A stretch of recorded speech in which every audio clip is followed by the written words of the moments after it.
sa pagsiwalat ni Pangulong Bongbong Marcos ng mga palpak na flood control projects. Pati nga Duda.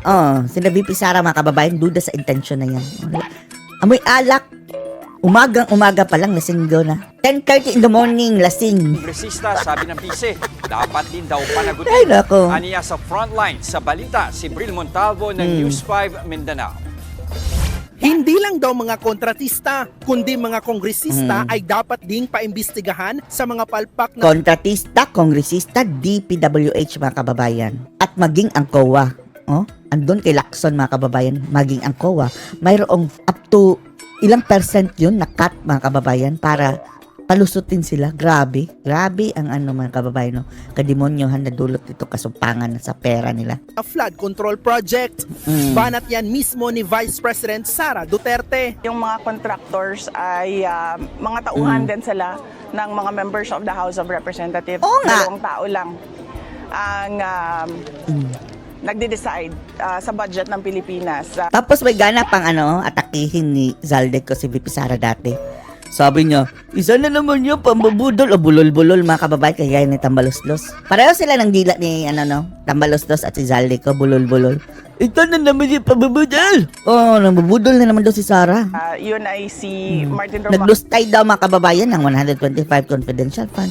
Tapos, ang kanilang nilustay, mga kababayan, dyan sa Kongreso, billions and billions, aabot na siguro sa trilyon. At si Zaldico.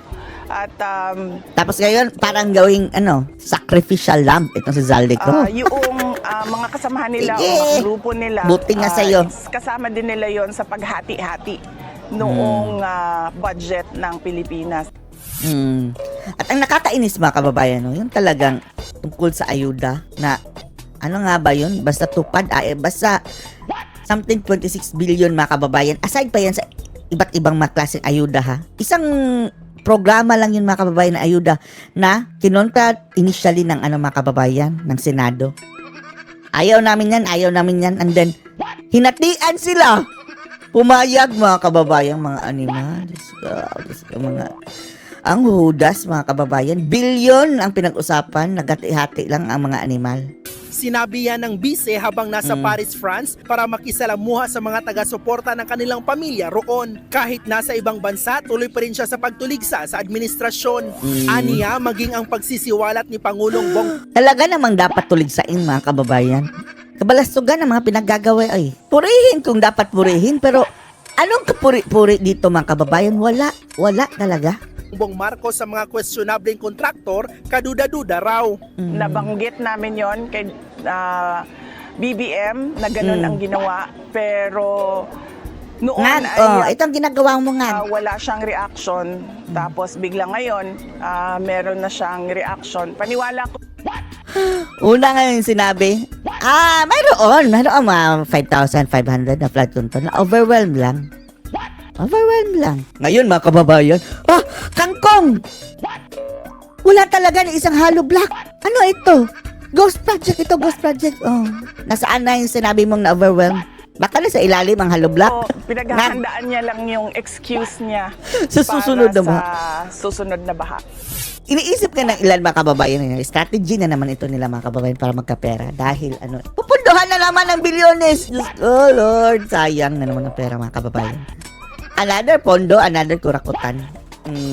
Tingin naman ng kapatid Kikita. ng bise na si Davao Double City whammy. Mayor Baste, tila papogi lang ang ginagawa ni PBBM. Ay, hindi na yan pupogi, mga kababayan, kahit anong gawin niya. Excuse nga lang Tama yung kay VP Inday. Naghahanap lang siya ng excuse, mga kababayan, na as if mayroon siyang masisi na first of all, ang dapat niyang unang sisihin ay kanyang sarili. Baka ginagawa mo lang. Anong nangyari dyan sa cheekbone mo? Baste, nasuntok ka ni Tore. Nag-vaccine na ba sila ni Tore, mga kababayan? Umatras na pala si Tore, no? Nang sabi ni Baste, sa Martes or any other day, andyan ako sa Pilipinas. Sabi ni Tore, tapos na ang offer.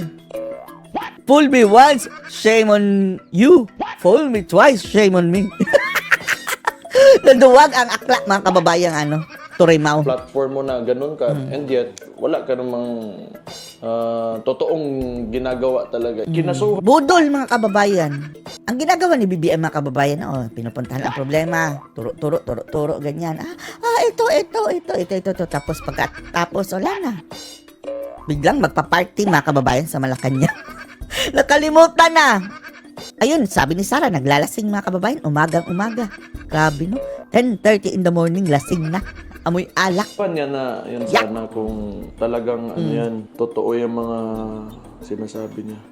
Wala pang tugon ang palasyo at kamara sa komento ng magkapatid na Duterte. Meron na, ang sabi failure daw, total failure si VP Sara. Oh, out of the topic mga kababayan ang ganti ni Lereng Castro. Pero binanata ng palasyo ang giit ni VP Sara na napag-iiwanan na raw ng ibang bansa ang Oo, yan. Meron na palang tugon pero ad hominem mga kababayan. ibang topic ng edukasyon sa Pilipinas. Binigyan po siya ng pagkakataon, pinagtiwalaan siya ng Pangulo. Bakit hindi mo sinagot ang tungkol sa flood control, ha? Ungas. Itong si Gliriring, mga kababayan, no? Grabe yung mapilipit, no? Twisting of, mga kababayan, narratives. Since 2022 hanggang 2024 para maging DepEd Secretary. 2 taon halos. Highest rated, ha, mga kababayan, performance and trust rating, siya ang pinakamataas. Ang sumunod sa kanya, mga kababayan, nasa malayong mababa. Sina BBM. Mga pipitsugin, mga kababayan.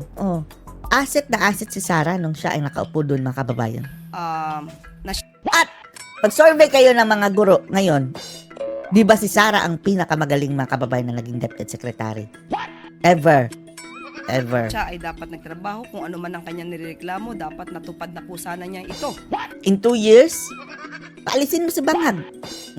Kaya na hindi VP Sara. Ito nga mga kababayan, kung mayroon mang charter change mga kababayan na mayroong unlimited na idaan pa rin sa election every 6 years mga kababayan, pwedeng mag-re-elect pero wala nang end of term mga kababayan. Kung mayroong ganyan, dapat pag presidente na si VP Inday, iboboto yan si VP Sara mga kababayan hanggang sa huli.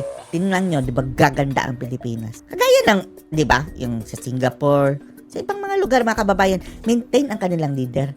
Hindi yung pagpalit ng isa, mapapalitan ng bangag mga kababayan, mapapalitan ng mga walang silbi.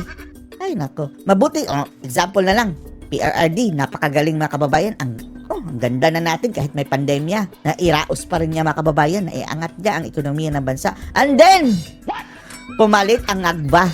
Diyos ko.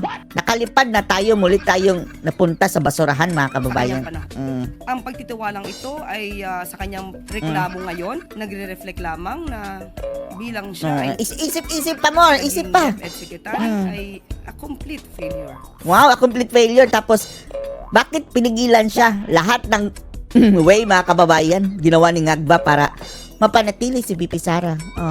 Bakit? Lereng sagot. Ulul. I was with Clear Mimi rin na today. Actually, it was a very cheerful and lively visit today. By the way. Eto na mga kababayan. Update din sa si Tatay Digong. Huwag natin kalimutan si Tatay Digong mga kababayan. Kahit anong issues mga kababayan, in everyday, dapat isipin din natin na mayroong pinakulong mga kababayan na inosente dyan sa ICC. Pinakidnap at inapakan ang karapatan na ang may gawa mga kababayan, kasabwat pa ang gobyerno natin. Huwag natin kalimutan si Tatay Digong. Siyempre, nakitaan sa mong papa, yung mga girls. Actually, Nakita daw sa kanyang papa mga kababayan ang kanyang mga girls. Si VP Sara at saka si Titi. as we entered the room, nandun na siya. He was early today. Excited! Maybe because alam niyang kami dalawa yung pinisita. So, he was early today and nakatalikod siya. So, pagpasok namin, nakatalikod na. Ay siya, Pagharap, bulaga! the Tatay Rudy, tapos palibingon niya, Tatay ayun, Rudy. nakasmile. Ang sarap ng smile. Nakita ang dalawang girls niya mga kababayan. Siyempre, nagbeso kami, nagmano, nag-hug, and then sabi niya, my little girls. My little So, yun yung tawag girls. niya sa amin, na sister ko si... Ang anak mga kababayan, kahit may pamilya na yan, lumaki na yan. Little girls pa rin yan sa tingin ng ama. VP Sara, little girls niya daw. So, Little girls!